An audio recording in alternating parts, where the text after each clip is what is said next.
Bonsoir, bienvenue dans ce journal. Alors que la rentrée scolaire bat son plein, dans une école de Yopougon, la sécurité de nombreux élèves est en danger. La raison, l'absence de clôture autour de l'établissement qui expose ces enfants à de graves risques, vous verrez. Comment se terminer les travaux de l'axe Adjamé à Bobo? Les embouteillages sont d'une grande ampleur sur cette voie et les populations s'impatientent de plus en plus. Il est l'un des prix d'excellence 2023 pour son innovation permettant la transformation de bananes plantain mûres en semoule durable. Coup de projecteur sur le brillant professeur Tia Jean Gonetti dans un instant. Alors que la rentrée scolaire débute en Côte d'Ivoire, une école à Yopougon est confrontée à des problèmes de sécurité qui persistent. La raison, l'absence de clôture autour de l'établissement, exposant ainsi les enfants à de graves dangers. Parents et enseignants tirent la sonnette d'alarme. Le constat de Timé Danger est en Guécona. Groupe scolaire, marché 1 et 2. Des élèves en plein cours. Un camion de bois vient déchirer le silence ambiant des lieux.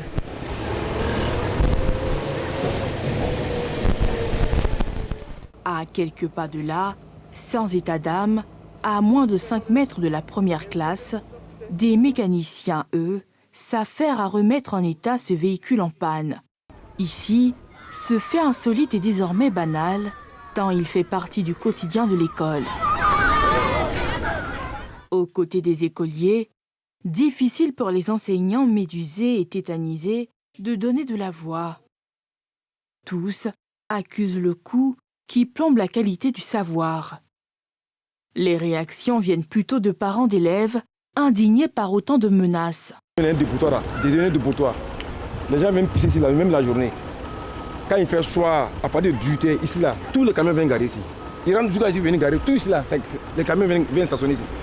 Le chapelet de ceux qui violent l'espace du lieu du savoir est long. Riverains, commerçants, automobilistes ou encore tricycles, pousse-pousse et brouettes, tous font à suffisance de cette école leur route de prédilection.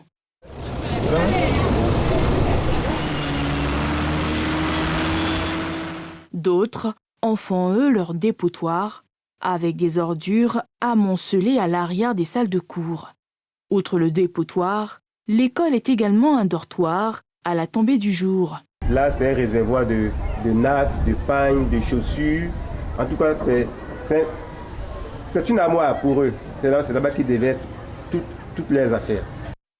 Dortoir et dépotoir, l'école est aussi un fumoir pour jeunes désœuvrés. Avant, plusieurs passent à ce café de fortune. Un lieu également fréquenté par des mineurs qui s'offrent un sachet à la récréation. À 10h, les enfants vont à côté du kiosque, voilà, sur le café noir. Et dès qu'ils prennent, ils sont surexcités, ils n'écoutent plus les enseignants, ils montent sur les bancs, ils cassent les tables bancs. Voici le café noir en question. Les nuisances et menaces diverses font des victimes. Parmi elles, cet employé d'une unité à la zone industrielle en colère. Tout le monde passe ici. Même les moutons passent, les bœufs passent, les drogués passent, brouettes passent, voitures même, gros camions passent. Ce n'est pas normal et les enfants sont dans la cour de l'école et ils ne sont pas en sécurité. Moi-même qui vous parle, mon enfant a été victime d'un accident de moto dans la cour de l'école en pleine récréation. Mais s'il ne peut pas jouer librement, en toute sécurité dans la cour de l'école, c'est pas bon. Autre parent d'un élève victime de rodéo en pleine école, cette commerçante de poissons fumés. Depuis son étal, elle a été alertée par l'institutrice qu'un tricycle avait percuté son fils dans la cour de l'établissement. Un fait qui avait empêché le gamin de composer pour l'entrée en 6e. Remis de ses blessures 5 mois après, elle est à ses côtés pour le retour en classe. Avant, place au plaidoyer pour doter l'école de clôture. On n'a qu'à arranger à l'école là. À l'école là, une moto passe dedans, les voitures. On n'a qu'à essayer d'arranger. Outre la clôture, enseignants et parents d'élèves tournent le regard vers les autorités compétentes, appelées à équiper le groupe scolaire de toilettes pour les besoins des écoliers qui se font à ciel ouvert. Ils pourraient bien être les futurs visages des médias de demain. Depuis ce mardi, ils ont débuté les épreuves écrites du concours d'entrée à l'ISTC, l'école pour les métiers de l'information et de l'audiovisuel. Une étape cruciale pour accéder à une formation qui va les préparer à relever les défis du paysage audiovisuel ivoirien et africain. Moussani Kema, Zécré Joseph. Ce sont 298 candidats qui sont en course pour le concours d'entrée à l'Institut Polytechnique des Sciences et Techniques de la Communication, ISTC d'Abidjan. Démarré ce mardi 19 septembre par les sujets de production audiovisuelle ainsi que de télécommunications et technologies de l'audiovisuel, les épreuves se poursuivront par catégorie sur plusieurs jours. Je présente le concours pour intégrer l'école dans le domaine des télécommunications et technologies de l'audiovisuel. J'ai choisi la branche production audiovisuelle. Je suis un peu stressée. Parmi les candidats, des Ivoiriens et des ressortissants de la sous-région. N'entre à l'ISTC que celui qui choisit de faire les métiers de l'information, de la communication et du numérique. Et le concours est ouvert, bien entendu, aux nationaux qui sont les plus nombreux. Le concours est ouvert aux ressortissants de la sous-région. Pour nous, le minimum qu'un candidat doit avoir pour espérer rentrer à l'ISTC, c'est 12. Mais s'il y a des meilleurs qui ont 14, qui ont 15, bien entendu, 12 sera relativisé. Les épreuves ont été lancées par le ministre en charge de la communication, qui affirme que ce concours permettra d'offrir des compétences au secteur de l'audiovisuel ivoirien. C'est une opportunité pour avoir un emploi, mais également et surtout en raison donc des innovations qui ont été introduites dans la formation, de créer sa propre entreprise et se lancer dans l'auto-entrepreneuriat. Inévitablement, avec l'ouverture donc de l'espace audiovisuel, beaucoup d'éditeurs de chaînes privées se créent. Ces chaînes ont besoin donc de personnel de qualité. Créé par décret en 1992, l'ISTC Polytechnique est un groupe école d'enseignants supérieurs professionnels qui forme dans plusieurs spécialités dédiées aux métiers de l'information et de la communication. Direction Yamoussoukro, l'université d'excellence, l'INPHB a entamé sa rentrée, une rentrée marquée par l'inauguration d'un incubateur de transformation de fèves de cacao destiné notamment à soutenir les petits producteurs. Stéphanie Potet, Sylvanus Gay. Après quelques mois de repos, place à la reprise des cours à l'Institut national polytechnique Félix Houphouët-Boigny de Yamoussoukro. Le directeur général de l'INPHB a donné les consignes et les orientations de l'année académique 2023-2024. Si vous êtes là, c'est parce que vous avez été méritant et vous êtes également à féliciter. Une école d'excellence impose donc le respect d'un certain nombre de règles, impose le sens du civisme, le respect des règlements intérieurs. C'est pour cela qu'il a plu donc au ministre de l'Enseignement supérieur et de la Recherche scientifique de procéder à la réforme de notre institut et d'instaurer le service civique obligatoire. Et cela a déjà démarré avec les deuxièmes années de cycle ingénieur qui ont fait le service civique du 24 août au 31 août dernier. Je suis enthousiaste d'aborder cette année et donc c'est avec joie, c'est un grand plaisir pour moi de toujours retrouver mes amis et d'avoir l'idée que nous allons toujours apprendre et découvrir de nouvelles choses. Je suis heureux. Dans l'ensemble, tout va bien. On a un bon cadre d'études, un bon cadre de travail. Donc on ne peut pas se plaindre. L'État met un peu tout à notre disposition ici. Cette étape s'en est suivie de l'inauguration de l'incubateur de transformation des fèves de cacao, mise en place grâce à l'appui de la GIZ à travers son programme ProCiv. Le but est d'améliorer durablement les revenus des petits producteurs et l'emploi dans les petites et moyennes entreprises. Cette unité de transformation produira des petites fèves et fèves défectueuses en produits dérivés de cacao. Ce n'était pas par hasard qu'on a choisi l'INPHB, une institution avec un grand renommé qui pourra utiliser cette usine de transformation aussi pour trouver d'autres innovations pour traîner les étudiants en ce qui concerne l'utilisation des machines et des usines pour la transformation de cacao. Alors donc nous venons de visiter une unité de transformation de cacao qui part de la fève de cacao jusqu'à la tablette de chocolat. Nous espérons que ça sera l'un des meilleurs cacao dans le monde. Pour cette rentrée académique, ce sont 782 nouveaux bacheliers qui rejoignent l'Institut pour la première année en cycle ingénieur. Retour à Abidjan où les travaux sur l'axe Abobo-Adjamé commencent à devenir très longs pour les populations impactées par les embouteillages qu'ils génèrent. Dans cet élément, Dissa Koné et Mathurin Badé, elles appellent à l'accélération des chantiers. Reportage. Abobo, carrefour Ndotré. Bientôt un nouveau visage à cette intersection avec la construction d'un flyover qui va, à n'en point douter, fluidifier la circulation. Mais la durée des travaux semble une éternité pour les usagers. Anne-Marie est une restauratrice. Son activité, trop près du chantier, a été impactée. Depuis les travaux ont commencé, rien ne marche même. On n'arrive même pas à s'en sortir. Parce que, regardez vous-même, tout est calme, il n'y a plus rien, il n'y a même pas de tout. Notre souhait, c'est que ça puisse aller vite, qu'on puisse se retrouver comme avant. Les gens n'arrivent pas à circuler à Abidjan. Donc quand c'est comme ça, quitter très loin pour venir manger, c'est un peu difficile. Tant qu'ils n'ont pas fini les travaux, on ne peut pas. Vous voyez que tout est barré. Là, c'est vraiment difficile. Non loin de là, une gare routière. Il est 17h. Une heure de pointe. Ici, une longue file d'attente attend l'arrivée des Gbaka, les minibus de transport commun. On vient d'arriver, mais les voitures ne sont pas encore arrivées. Souvent, on peut rester jusqu'à 22h avant d'arriver à la maison. Là, on doit se réveiller à 4h30 pour sortir. 2 heures plus tard, à Adjamé-Makassi. C'est toujours l'engorgement. Là aussi, les véhicules en file indienne sont au ralenti. L'embouteillage impose son rythme. Ça, c'est au quotidien, hein? On ne peut rien. On attend que les travaux là finissent. Bon, peut-être qu'on sera libéré. C'est difficile, hein? C'est difficile. Tous les soirs, c'est difficile. Les bras qui tournent ici, ça nous pose trop de problèmes. On parle, on ne trouve pas de solution. À 18h, on est quitté à Adjamé. Il faut voir, il est 19h. On va à Bobo tout près là. Les véhicules peinent à avancer, alors que des voyageurs préfèrent la marche.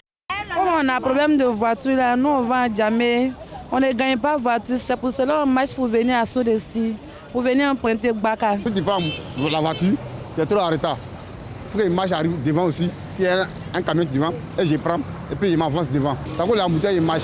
La circulation à Abidjan est une préoccupation majeure pour les populations. Ces projets de ponts, d'échangeurs, de voiries et surtout la réalisation de la ligne 1 du métro devront durablement résoudre le problème des embouteillages et réduire le calvaire des usagers.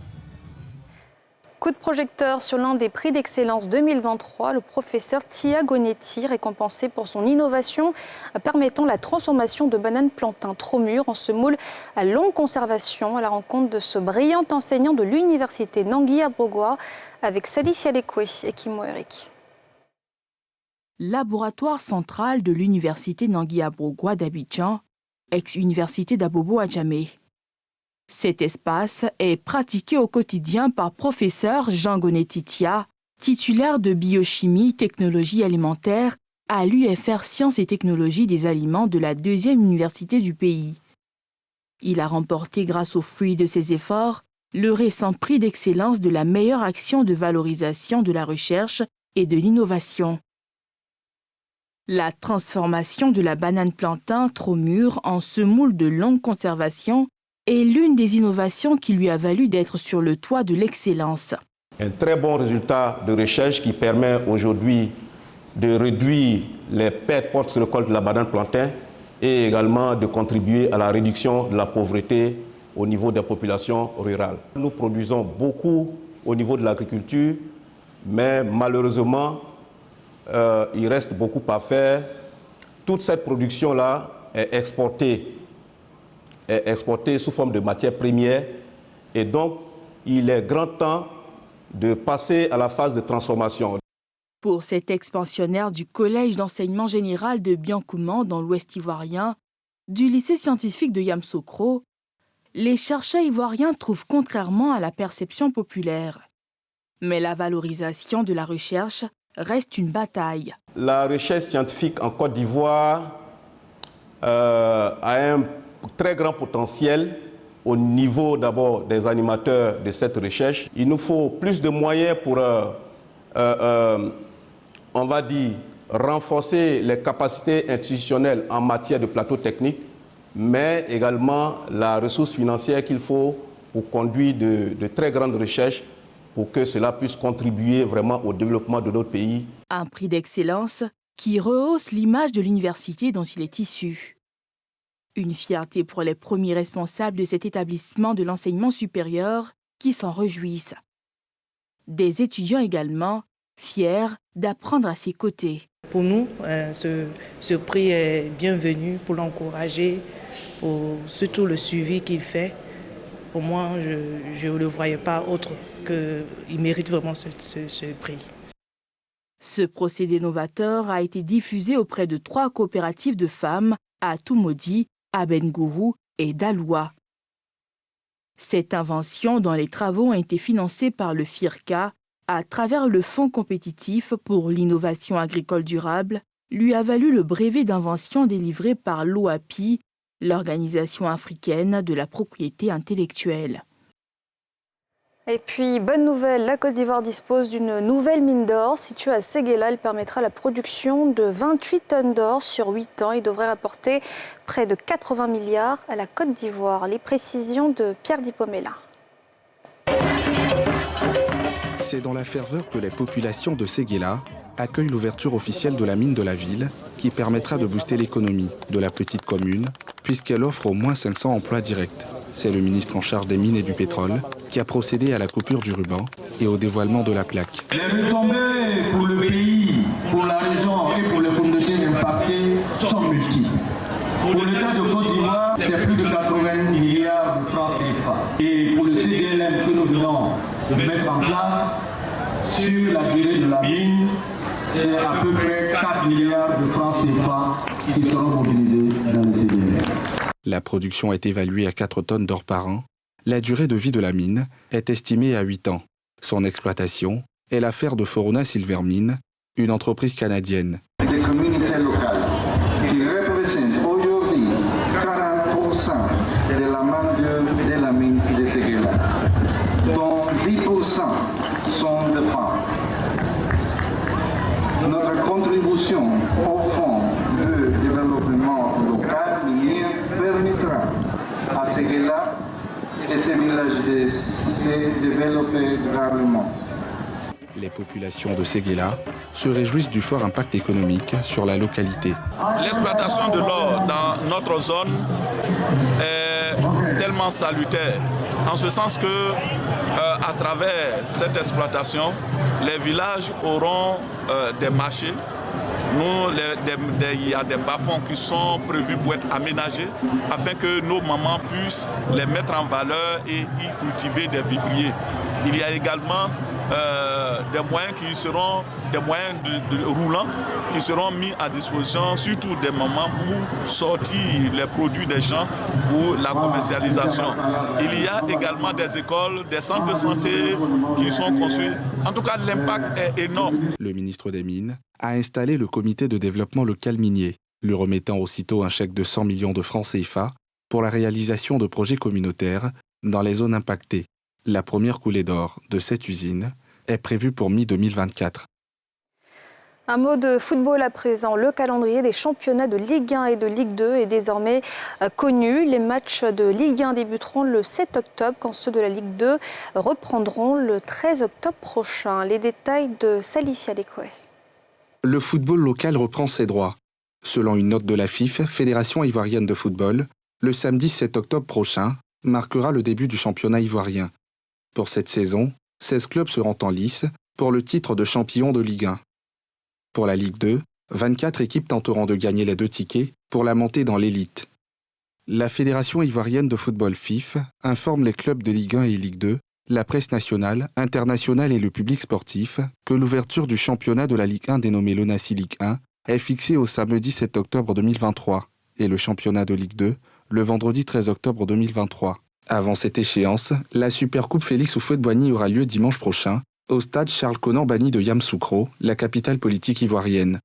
Cette rencontre opposera la SEC le champion de la Ligue 1 à la FAD, vainqueur de la Coupe nationale.